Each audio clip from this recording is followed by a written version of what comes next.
Welcome back, everybody, to the Daily Racing Show here at RacePlazaMedia. My name is Milan. My name is Pia. And today we're going to recap the 2024 Formula One Championship. Season. Yeah, exactly. Yes, yeah. exactly. No, you're completely right.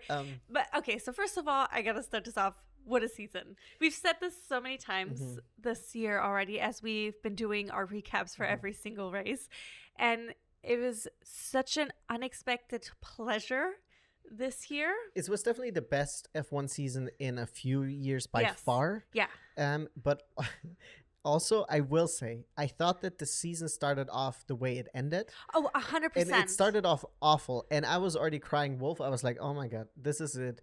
Max is just going to continue winning every single race how he did last season. Especially because it's a long season. Yeah. So if it started off that way and you're like, oh man. Because the first race was also really boring. It was so boring. And then he also, I think he won He won by a lot. By a lot. So you're like, oh man, this is going to be the season. And we're not the biggest Max fans. We're not the biggest Red Bull fans, but we also just want good racing. Like, we don't want somebody to just drive away. Well, it maybe depends on the driver. No, so I wouldn't say like, well, I don't have anything in Max. I actually quite like Max. I just don't like this whole thing that we had the last couple seasons where he was driving by himself, winning the champion by himself, and there was no contention for it. Yes. Even though I will argue that this season he also didn't have to fight for it a lot, because even though someone was trying to give him a run for his money, if you look at it at the end, there was a huge gap between him and the runner-up. So I don't think I was ever worried about him not winning it. But I was surprised that we had a battle for it. Because there was a point during the season where you're like, maybe there's like, I felt like there was a glimmer of hope. Maybe not the most realistic hope, but there was hope, which I didn't expect coming into the 2024 season. I want to say though, and this is just to also how long the season been and how much has changed. The craziest thing that happened at the first race, I don't know if you remember, if I'll tell you right now, you'll remember. But the craziest thing that happened in race 1 was Yuki dive bombing Daniel Ricciardo. Oh my gosh! Yes. After the race was over, because so this is already how far away we had. Danny still on the grid. Yes. And then also like RB Visa Cash App, whatever the hell their name is, they're changing it to Racing Bulls now anyways. Oh, are they? Yeah, I heard that they were changing it again, but so essentially someone gave team orders for Yuki to let Danny by, and Yuki was pissed about it, rightfully so, because there was no reason. They were not fighting for any points. And it was such a stupid way to start your season and already create a lot of tension between two drivers for no reason. We also know that Yuki has a little bit of a temper, so when the race was over, he kind of just like sent it into Danny. There was no contact, but it was definitely aggressive. Yes.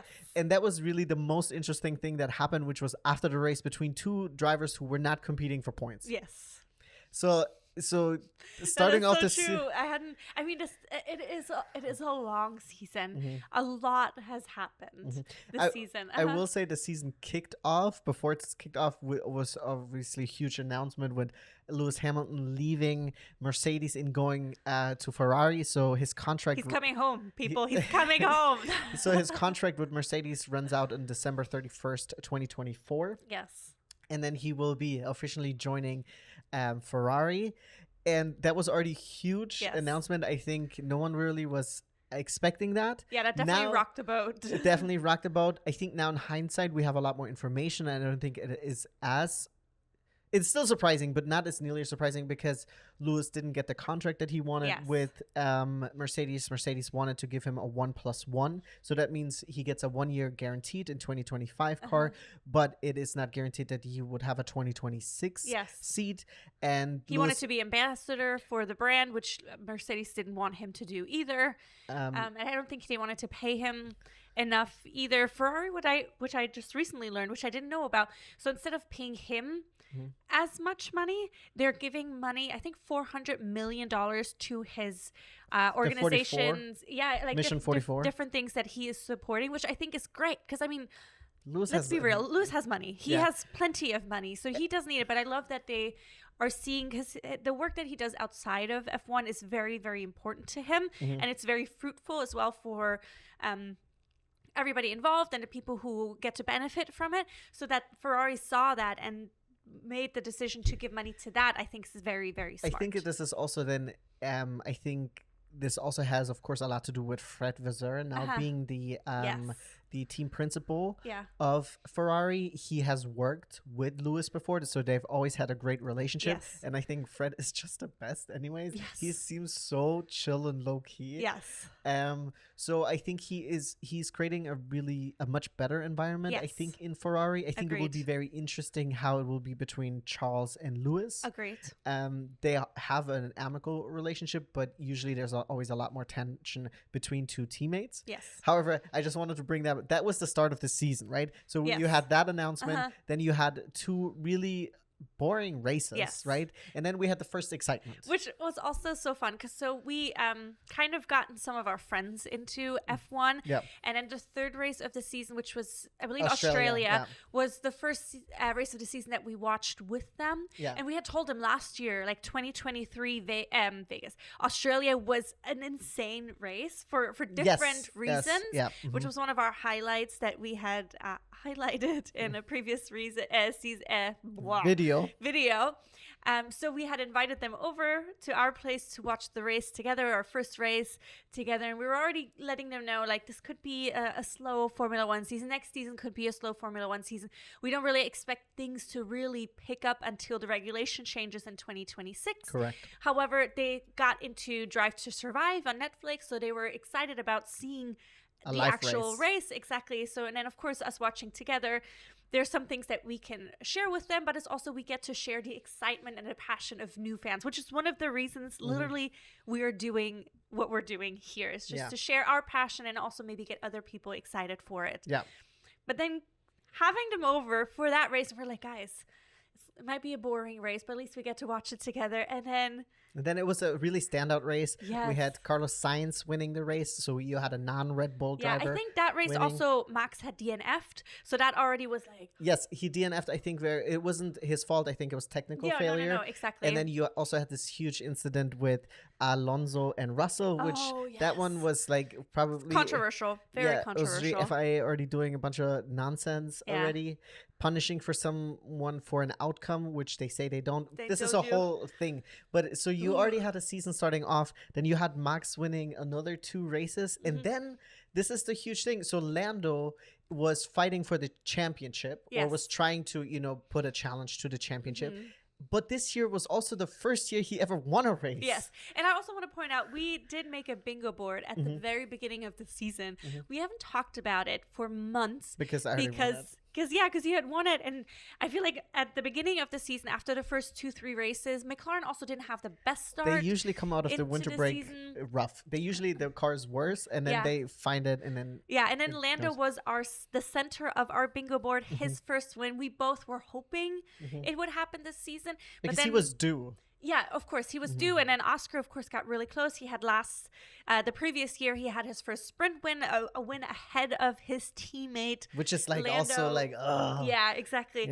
So I think the first couple of races were like, oh man, I don't think McLaren is going to do as well as we thought this season. Lando's probably not going to get his win this season. And then in Miami, it finally happened. And it just kicked, I feel like for me, this season even more into gear. Yes. Because we had 2 Max, 1 Carlos, 2 Max. And I was like, boy, it's kind of getting into that rhythm again.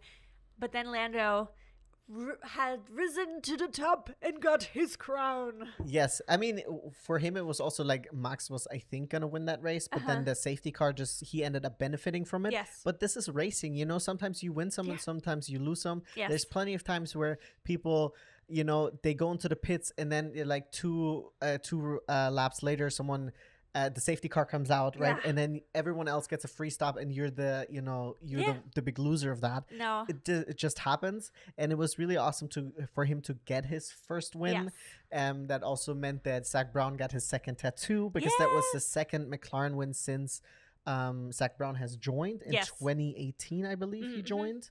And so it was really, really awesome. And also, I think one of the big things, if you go onto the driver standing for the 2024 championship, we had so many drivers on the grid. We had 24 drivers on the grid. Yes.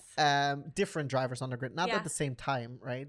We won't get to see 22 drivers on the grid until 2026. Yes. When Cadillac GM will be joining. So exciting, also. But yeah, we had at the beginning of the season, there was still Logan Sargent was racing for Williams. We had Danny. Ollie Behrman came to join for a couple races. Yes, when Carlos, for one race for Ferrari, when Carlos had to get his appendix out, which was that was crazy too. And he still showed up and helped Charles with strategy calls from the pits. Because oh my gosh, I remember. Yeah, he walked onto the.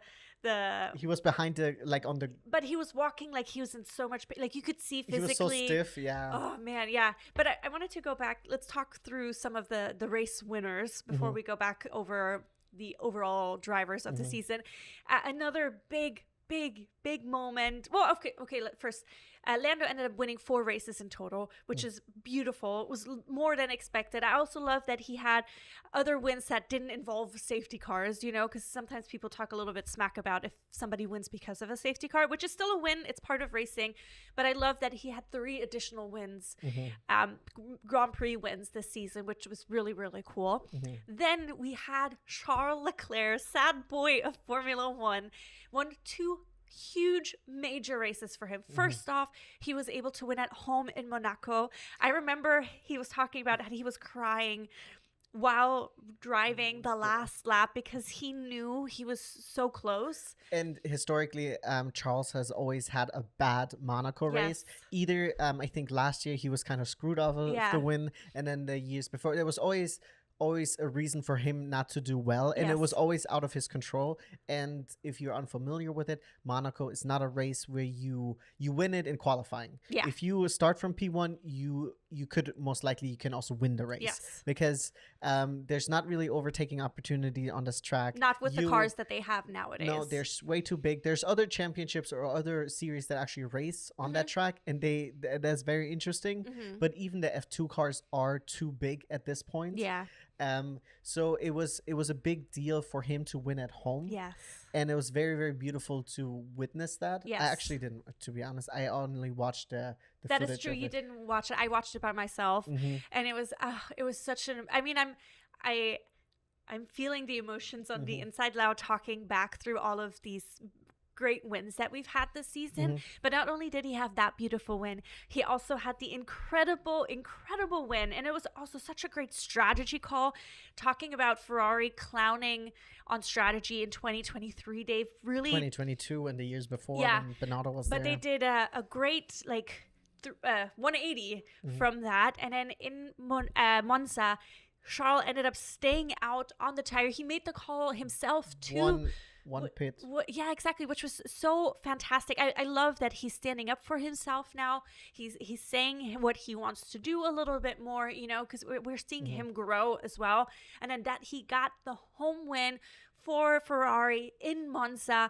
I mean, what a beautiful win. Also, just seeing the sea of red of Ferrari, hearing them sing or yell or...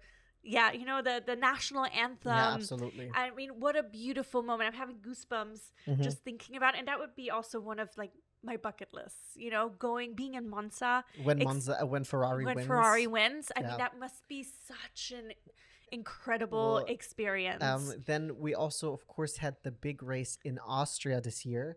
And the Spielberg, where that was the first time we had a real get-together with Max and Lando. Oh, yes. So Lando was hunting down Max, and they ended up getting together and not taking each other out. I mean, I thought, of course, Max was way more aggressive than Lando, because that's also, if you're the one chasing a championship, you have a lot more to lose. Yes. Because if both of them DNF, then Max will not lose any points to him. Whereas if Lando DNFs, he will always be one step behind. Yes. And it ended up being I think Lando ended up DNFing and Max was able to go into the pits. I think so. And then Russell was ended up sweeping up that win by just consistently driving in third and not making really any big mistakes. But for me, the big, of course, weekend was also then the following race in Silverstone at home. Lewis winning for the first time in 3 years. At home, creating another record, winning 9 races that no one has ever done in on the same track. In Silverstone at home. It was very, very beautiful. Very emotional. I mean, the great thing was also that we got to experience it with some of you guys because we had live streamed the race. Of course, going into the race, we didn't think necessarily, because Mercedes has been not the best, and we didn't really expect maybe Lewis to win. I think, yes, first of all, that we didn't expect. Lewis was also at I mean, it wasn't a secret. Toto did announce that Lewis will also be driving experimental setups. He will be collecting data for the 2025 car. You're going to pick the guy who's not going to stay with your team. And, no matter how you feel about it, no matter what Lewis has accomplished together with Mercedes, that's just what it is. However, this was also, once again, Lewis ended up benefiting from McLaren, and this was also, I think, an overall thing that we saw throughout the whole season, that McLaren was a little bit overwhelmed with being in a championship contending position. You can tell there was a bunch of races where wrong calls were made. Strategy calls were made, especially I think Oscar was the one who pulled the shortest stick on a bunch of races. We had the whole incident in I think it was the Hungary race where they Oscar was winning the race. He was ahead, but they ended up pitting him second. So Lando overtook him because they undercut him. And then they had to beg Lando to give the position back, on the radio for 15 minutes. It was so uncomfortable. I know that Lando ended up apologizing for it. It was just overall a really bad look for the whole team. Yes, because then there was also this whole debate because Lando was in contention with Max. Should he have kept the win to make extra points that might have helped him towards the end? So there was also that whole debate. But yeah, it was definitely, that was a very cringe. It was very uncomfortable for everyone. Very uncomfortable to watch. Yeah, because and to listen to. Because you also see, or you'll understand why Lando might not want to do it. But on the other hand, it's like, if you do this now, Oscar is not someone who's gonna because I think based on what we've gathered is because Oscar's manager is Mark Webber, who hated being a second driver in the Red Bull next to Vettel. Yes. And so we're all expecting or suspecting that it is in his contract that he is not a second driver, that he gets to race the way he wants to, which we also saw in Monza, that really beautiful but aggressive overtake on Lando in, I think, going into that second chicane. But it's also like, you now have the options, like, you can do this and you can win the race, but you will not receive any more support from your second driver, because who is not a second driver, from the second driver in the team.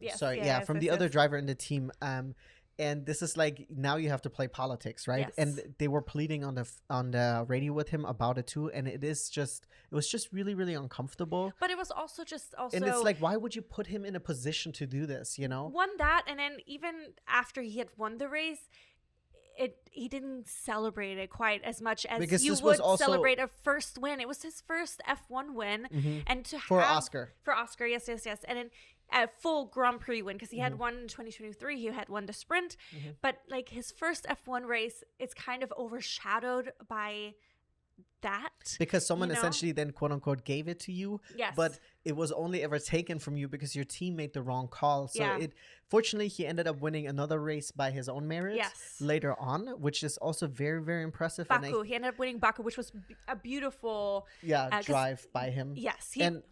And I think it's also like, Oscar is definitely someone to look out for next season, because Oscar is barely in his second season, but however, he is in a car that is very, very competitive. Yes. And Oscar is, I think, if you don't, well, first of all, if you see Oscar, you're like, oh, this guy's really chill. But Oscar is also, he's a fiend. He has accomplished what only 5 other F1 drivers have done. He has won F3 and F2 championship consecutively, back to back, with only doing 1 season in each championship, and then directly going to upgrading, F1. like getting promoted. He won. He got to F3. He won. He went to F2. He won, and then he went to F1, and he's doing very, very well. And I think not only will be interesting to see maybe Lando and potentially Max and maybe a Ferrari driver fighting for the championship, but I think also Lando will really have to watch out for Oscar, because Oscar is only getting better and better. And I think on the tracks that he is doing worse are all the tracks that F2 didn't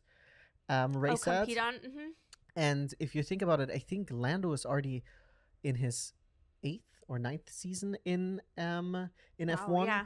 I know Max this year was in his 10th season. So and because they're all around the same age, so he must be in his 8th or 9th season as well. Max was really, really young when when he joined F1. So it will be very interesting. I think I'm very excited for the next couple of years. Yeah, I agree. I mean, so like you can tell, we've had a couple different race winners, a lot more different race winners this season than expected. We had some really great races, some very emotional races and wins this season.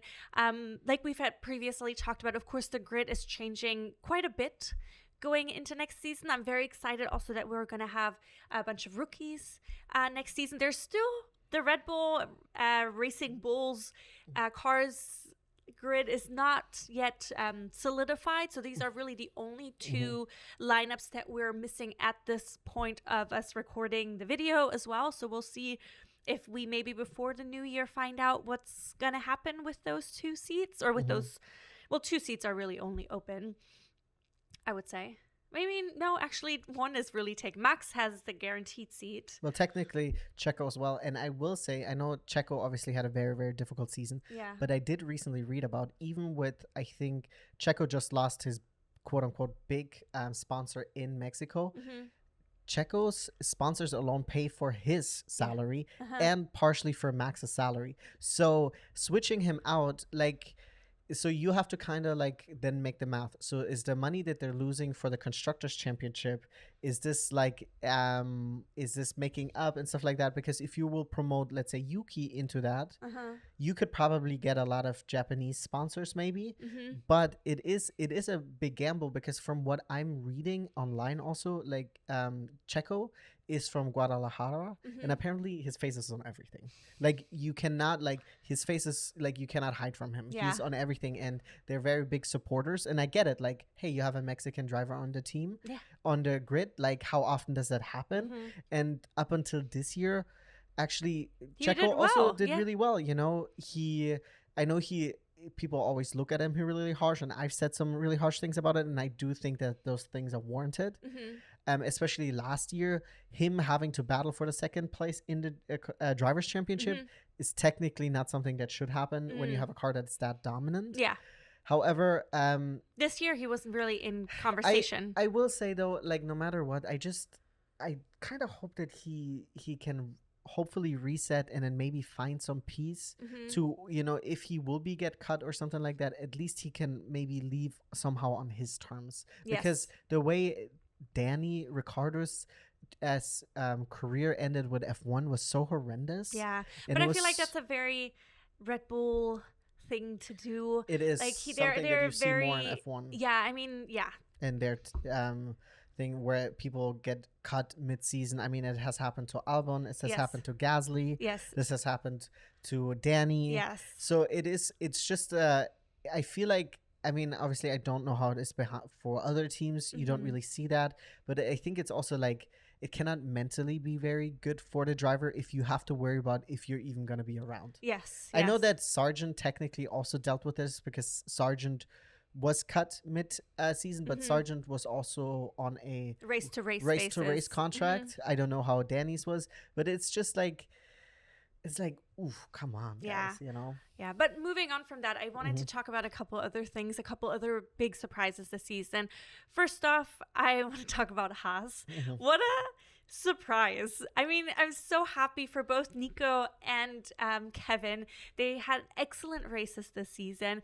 It was so great to see them almost, not consistently, but frequently fighting for points. Also having Nico end up in Q3 several times. In a lot of races. Yeah, I mean, it's just so fun to see. I mean, that was never a part of a conversation in 2023, really. To see that. In 2023, we had Magnussen a couple of times. Yeah, but it was like it was shut, and seeing them so happy in post-race interviews, you know. And then of course we had the beginning of the season, we had Magnussen with his elbows out big time, and he even had to miss the race because he had accumulated so many penalty points. 12, yeah. But I mean, which was also kind of fun to just see.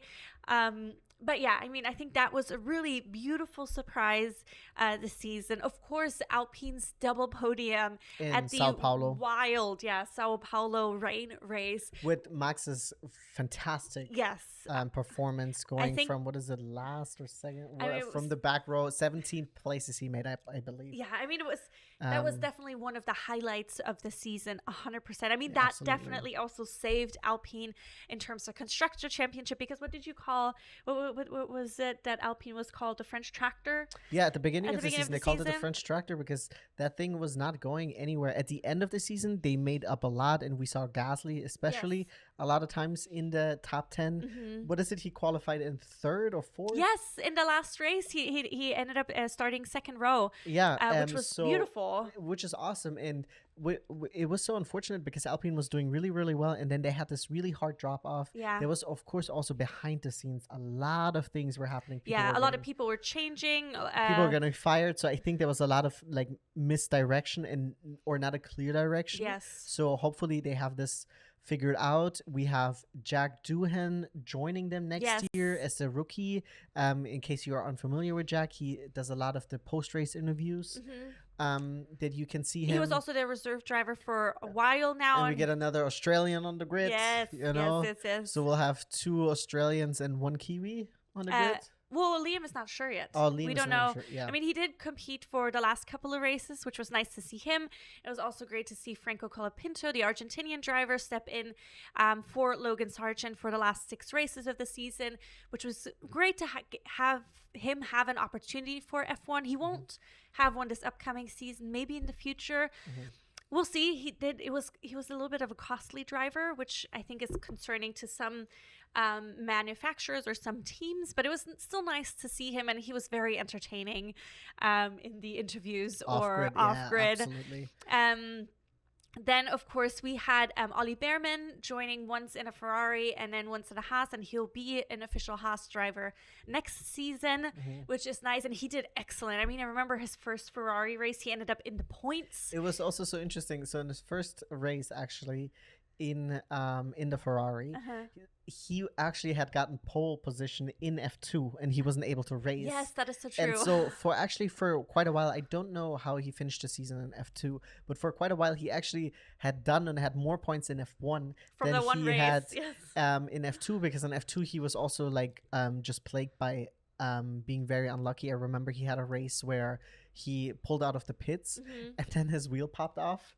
So then his race was over because he was then beached in the pits. So it was really, really unfortunate. But it was awesome to see that he had the opportunity to get a little bit more practice in an F1 car, because there is a huge jump going from F2 to F1. Yes. It is a completely different beast. And it's not a surprise that a lot of rookies spin out. We know, and the person that I'm very excited for joining the grid next year is Kimi Antonelli.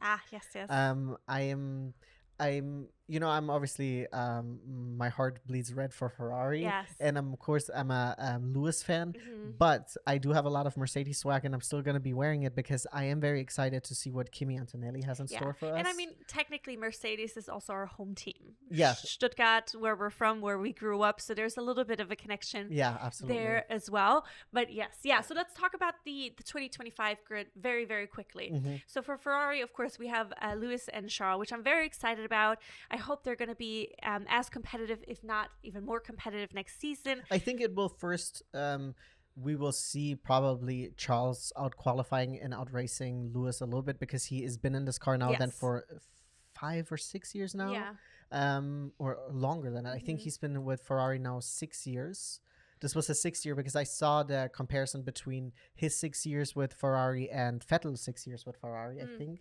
I think it was 6 years. I mean, that's fine. Let's. But either way, so I think it won't be a surprise to see him outrace Lewis until he can get adjusted to the car. Yeah, but I'm definitely excited. I mean, I think many people are excited to see Lewis in the red. I mean, we had seen his clothing transition, his butterfly moment when he went to in the last race.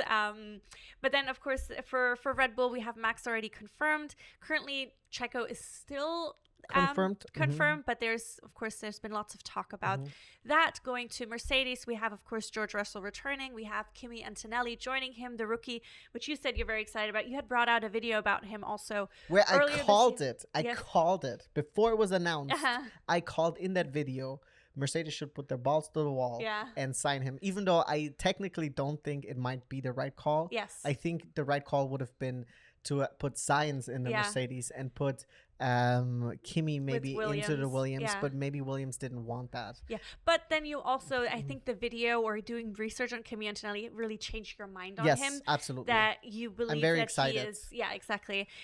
Okay, so going next, we have, where do we go? McLaren, of course, we have both drivers returning. We have Lando Norris as well as Oscar Piastri, which I think, like you already touched on, is going to be very interesting to see how McLaren will come back from the winter break just as any other team, but also to see how competitive both drivers will be, and if there's maybe going to be some battling between them more than there was this year even.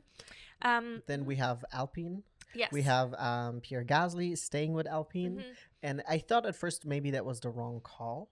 But now how good the Alpine has been and how well he's been working with it, I'm very excited. Yes. And then, as I said, Jack Doohan will be joining him alongside on the grid. Yes. We have Williams.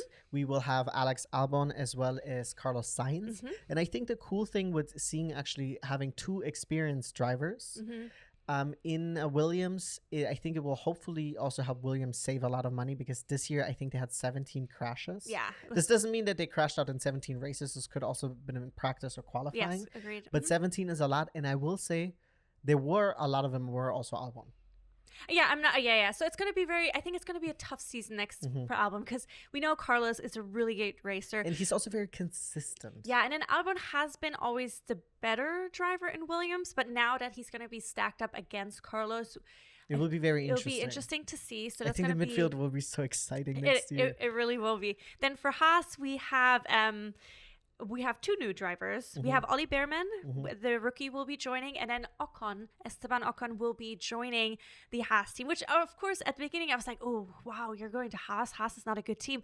But now Haas has definitely improved quite a bit. And then we'll be able to see, because the Alpine is competitive and the Haas is competitive, we get to see Gasly and Ocon just getting wild on the track again, because this year they kind of had to behave, even though they did take each other out this year and last year. So that would be really interesting. Yeah. So then we got the stake Audi Qatar, whatever team that's going to be. So we have Nico Hülkenberg, of course, joining that, which is gonna be I feel bad for him, because he had such a great season, and I see it online, and I love that he's getting so much love. People are like, give him the podium, he deserves a podium, you know, because he's been just so excellent this season. But unfortunately he's going to stake, so we'll see how that'll go for him. And then alongside him will be Gabriel Bortoleto, the Brazilian driver who had just won the F2 season. So he will be joining. I'm excited to see him race. I had seen some of the moments of his F2 season, but I didn't really follow him. So I'm excited to learn more about him. And then we have in the Aston Martin, we will still have Fernando Alonso alongside Lance Stroll, but this time with the support of Adrian Newey. Oh, yes. Yes. But that's not until officially March, I think. Yeah, but yeah, so there's a lot of upgrades and things that can come in a year. Oh, 100%. That can happen. I will say it is very unfortunate to not see Valtteri Bottas in a car next year. It was also actually planned originally for him to go to Sauber, and that was already, he had signed a contract with them, I believe. Oh, I didn't know that part. I thought so, but then of course having another team come in, and then that was overwritten, and then it was also because Fred Vasseur was no longer with them, because he had originally talked with Fred about it, but when Fred had the opportunity, of course, to go to Ferrari, you go to Ferrari. Yeah, and then who's now at stake Sauber? Binotto. Clown. Oof. Anyways. Did you see those memes with like Binotto showing up on the grid and then Leclerc just looking immediately distressed? No. Yeah. Oh man. But I mean, yeah, I'm excited about the 2025 season, especially if this season was any precursor for what's in store for next season. I hope it is. I think there's still going to be some, of course, there's always drama in the off season of F1. I don't think anything can really top the news from last year that we started off. Unless Max signs with McLaren or some shit. There's nothing wild else. like There's that. Nothing else that could happen. Exactly. We do have the big... I mean, hey, let me eat my words. I'd love to. Oh, of course. But then we have, of course, the big one-day reveal of all the new liveries next year in February, which I'm looking forward to. Yeah, I know all the drivers are not looking forward to it. Oh, really? Yeah, they're like, I think Max already said that he's going to be sick, and I think Lando said he's going to be on vacation with Max. Which I get, it's just another press event for them that they have to attend, and it's probably lame. That is true. I'm looking forward to the reveal. I don't know if we're going to make a video again and maybe you will prepare it again if I can guess the difference. We'll see. Yeah, we'll think of something. Sometimes those events can be a little bit dry. Yeah, no, that is very true. So we'll see. But yeah, I mean, just as any other racing recap we've done, we're so excited for next season. Yeah, absolutely. This has been a really great I am so excited for season. I was already excited for 2025 season when the final race at the Yas Marina circuit hadn't even finished yet. Oh, yes. I was already so excited for it. Well, because I'm excited about all the different changes, the new drivers on the grid. Yeah, I'm very, very much looking forward to it. And then I'm also, of course, almost even more excited for 2026 because that's going to be a very unpredictable season. I think with the regulation changes and the additional team joining. So that's going to be, and it's also going to be curious who's going to be in the new team. I think there's some rumors about Danny maybe. Danny already shut that down. Oh, really? Him and his race, because there were people were saying like, oh, he might be an option, but then his people were like, no, he's not doing that. And I think that's better because you don't need to open up those wounds again. Yeah. No. Like it has ended and it seems like he's doing well now. I've seen him doing other stuff, and like, it's Danny, he's so marketable, he can do anything. Yes, and he's fast too. He might be interested in NASCAR or whatever. There's so much also racing. Totally. But anyways, let us know your thoughts about the F1 2024 season. Did you enjoy it? Was it everything that you expected, or in our case it was a lot more than what we had expected? And yeah, thank you so much for tuning in. Remember to give us a like and a subscribe, and we will see you with another video. Just so tune in. Bye, guys. Bye-bye.